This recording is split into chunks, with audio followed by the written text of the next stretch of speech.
Hey everyone, this is Mark Wahlbeck here, and I'm doing these new pieces where I take people's stories that I find interesting and I narrate them just for fun. And so I've got 3 stories for you today, and these are by a Reddit user named Wiccan the Lost Nomad.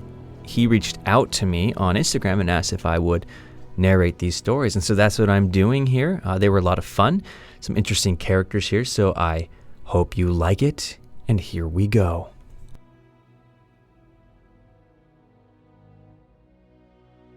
All he could remember was a bright light, then a pain in his hip so sharp and overwhelming that his world went black. He woke up only to find he was being carried. He tried to be discreet as he looked up at the person who was holding him. It was a human, a woman possibly. The face looked feminine, and the hair, which was fighting its way out of a bun, was long. But that didn't mean that much, honestly. "You're awake?" they said. They spoke it in his own language, a tongue that he was forbidden to speak in front of the masters. It startled him. "How did you know?" He tried to keep his voice steady. He wasn't as successful as he'd have liked. "I felt you move, and your breathing changed. What is your name? Where are you taking me?" They looked down at him for the first time. Their eyes were a silvery blue. "The infirmary." This confused him. "Why? We're not on the same side." "I have no animosity towards you. You are not my enemy. Your leaders are." They adjusted him in their arms. It sent a jolt of pain through his hip, but he bit back a reaction. "Tell me, did you enter this war of your own volition? Was it what you wanted?" He looked up at the strange and strong human carrying him, speaking his native, forbidden tongue. He was not the first one they had brought back like this, not by far. They knew too much, spoke the language too well. They had made a good point, and they knew it. The masters had forced them to fight, he and the other slaves, to fight in a war that many did not believe in. But what they did believe in was punishment and execution. The punishment and execution carried out by the masters if they were to go against their wishes. They believed in being left behind if they were injured or dead, the proof being in the bodies scattered on the battlefields to be forgotten. They believed in survival. They believed in fear. "No," he responded quietly. "You were just another person doing what you had to do. You were fighting for your life, just like everyone else. I can't really fault you for that," they said. The tent was now in sight. "What will happen once my wounds are treated and healed?" "The way I see it, you really only have 2 choices. The first one is that you become a refugee. You walk away and make a new life for yourself. You leave the war behind. Or the second choice, you become a rebel. You fight against your oppressors. You fight to liberate both our peoples. And this time, you're choosing to fight." They stood outside the infirmary's entrance and looked down at him again, piercing into him with silvery blue eyes. "When you're in there, I want you to think about that. Think long and hard. Then tell me when you've made your choice." Suddenly, they shouted something into the tent in a language he couldn't understand. A few people came out of the tent with a gurney. As his carrier lowered him onto it, he noticed that one of the medics was a Pertanti like him. As soon as he was on the gurney, the strange, silvery blue-eyed human was walking away. Before he could even think about it, he called out to them, "My name is Tenren." They stopped for a moment and turned their head back slightly, and then they were moving on once more. "Who was that?" He turned to his fellow Pertante. She smiled at him. "That was Colonel Hardy. I've been serving under her since I was rescued like you. She always goes out there to help get the fallen to the infirmary. People from both sides." He looked at the human's form shrinking with the distance. A colonel. A colonel had brought back a soldier of the enemy that had wiped out half of the population of Earth that didn't evacuate. The enemy that was hell-bent on wiping out the half that remained as well. How were they so able to see past that? To even consider his worth as a person after what his people had done, forced or not? He felt that it may be that they wanted more people on their side, but he also felt that was only part of it. He was only in the infirmary for a few days before being transferred to a military hospital. The bullet had went through clean, only barely nicking the bone, but he needed to be treated further for malnourishment and PT. The masters didn't take good care of their troops, not so much that they couldn't function, but enough so that they would be kept in line. No, he thought, not their troops, their slaves. In the hospital, he was treated by most with a compassion he had never known, not from anyone but his parents.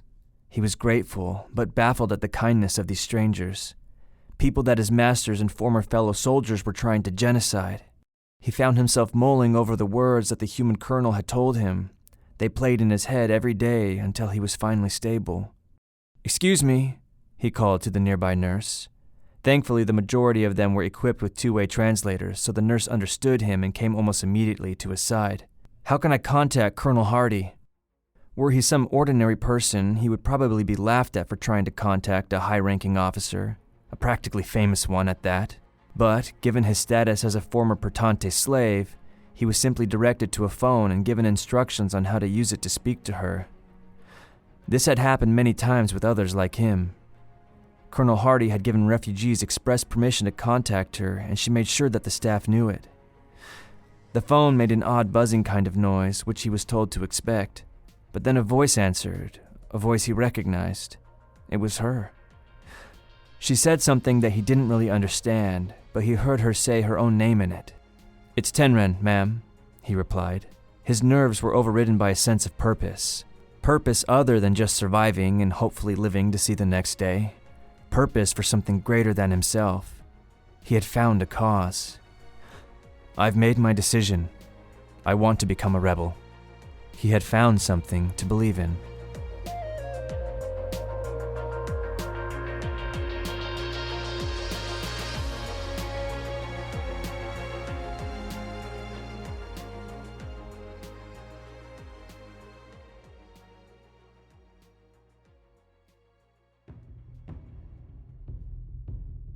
The Agbran holds her out like she's disgusting.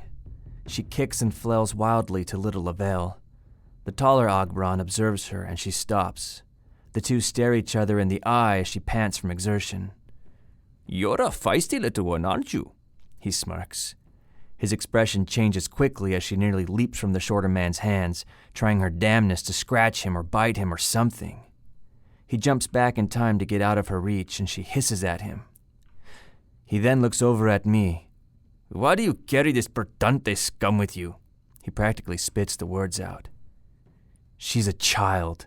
She can't take care of herself. She has no one else." I try to keep my voice as even as possible.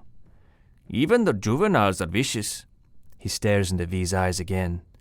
Her hair obscures part of her face from me, but I can see pure hatred in her expression.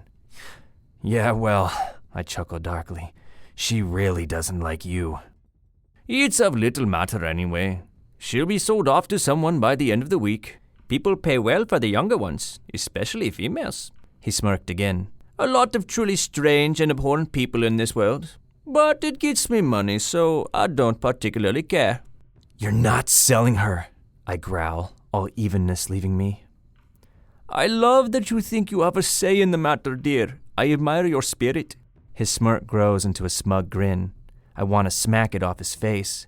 The shorter man has to bring V closer to him, probably because his arms are getting tired. She stays still. "Listen here, you scrawny, smug, ugly-ass Oh! I'm interrupted by the back of his hand cracking against my face. I can feel the impact cause my lip to split. "Ezra!" V cries out. "It's okay. I'm okay," I grimace. "I don't think you fully appreciate your situation here." He kneels down to be eye level with me. Though I'm on my knees, he doesn't have to kneel too far. He gets inches from my face. "You're the one tied up, unarmed, miles from town. I'm the one with the gun." Suddenly, the shorter one screams. We look over to see V's teeth clamped onto his hand. I take the moment of distraction to headbutt the smug bastard in front of me as hard as I can. He reels back, stunned, but I grab him with my very untied hands and yank his gun out. The shorter man drops V to the ground, and I almost panic as he brings his foot back to kick her. "Close your eyes, V!" I aim the gun at his foot and pull the trigger. It hits. I aim at his shoulder and fire again before he even has time to scream. He tumbles backwards to the ground as the second shot connects. He howls, clutching his wounds. I push the taller one to the ground as well and level the gun at his head. How did you get untied? He scoots back, shock overtaking his smug face. The knotwork was sloppy, your ropes are bad quality, and you threatened my kid. I regain my even tone as I speak. You're a real piece of shit, buddy. You're lucky I don't blast you to hell and curb stomp your dead ass into the dirt. I'm just making a living. He trembles, looking at the edge of weeping. You could have picked a different profession, one that didn't hurt people. Please. If I see you again, I point the barrel of the gun at his arm. I'll kill you. I fire. He screams in pain, adding to the now whimpers of his companion. I stride over to V, who has her eyes closed and her ears covered. I kneel down and help her up. She struggles at first, but she calms when she realizes it's me. Are you okay? Are you hurt? I look over her. She doesn't appear to be injured in any physical way. She shakes her head, sniffling. She wraps her arms around my neck, giving me a tight but shaky hug. They hurt you. They hurt you because of me, she sobs. Oh no, baby. I hold her small body tightly. They tried to hurt me because they're bad people. But I'm fine, see? I'm okay. We're okay. I pick her up as I stand. I look over to the injured men before I leave them. I'm keeping this gun.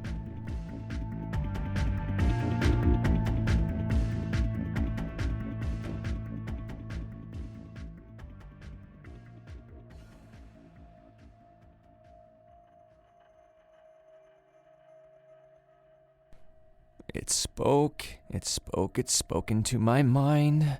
Carol knows. She saw it, she heard it, she saw it, she heard it, she knows, I know she knows.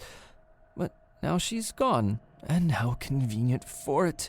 Tim knows, but hearing it killed him, and his heart gave out, and his brain squished, and his skull melted out through his ears, and his eyes, and his nose. Oh, it wasn't pleasant. I'm the only one left, the only one left, the only one left is me. My head is splitting at the seams. I can see the light through the cracks of my skull, like a whole universe in my head, and it wants to come out. I want it to come out. Get out. I was once brilliant, but it used my brilliance to birth something beautiful and terrible. Oh, Tim and Carol failed, and I am all that's left. I am the only one left to succeed. I wish I hadn't. Success is a terrible thing. I can feel it in my brain. I can feel my cranium cracking. It's growing big and strong.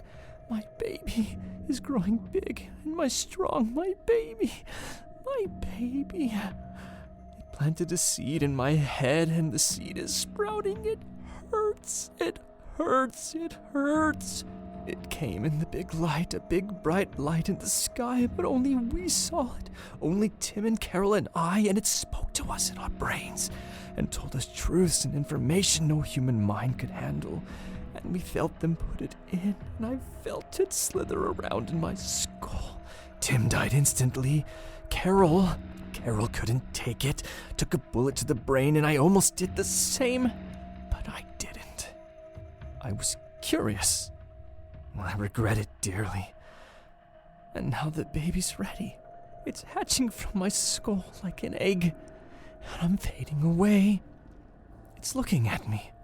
I swear I see a smirk. It has no face, but it's smirking. But it has no face. But it's smirking. But it has no face. Something's wrong. Something's wrong. The light is dimming. Oh no, the baby's getting weaker. It's dying and getting weaker. I'm fading away, and so is the baby. It's angry at me. It's panicking. The baby's dying, and it can't do anything, and I'm dying too. I smile at it's infuriated. The baby is dying, and I can only watch. I'm fading away. I'm dying too. I failed. Thank God I failed.